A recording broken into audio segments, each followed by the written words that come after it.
Сегодня в Амге торжественно установили первую сваю многоквартирного дома по программе переселения граждан из аварийного ветхого жилья и обеспечения жильем детей-сирот. Новый объект будет первым пятиэтажным зданием в районе. В 5 подъездах будут размещены 103 квартиры, 70 из которых будут выделены переселенцам из аварийного жилого фонда. Остальная часть будет предоставлена детям-сиротам. В этом году планируется начать строительство многоквартирного дома в селе Амга и в селе Битюнь. Начало работы данной программы с 2019 года.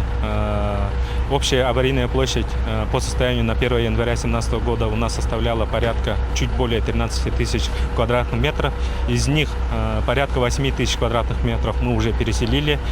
8 новых многоквартирных домов практически в разных наследях нашего района.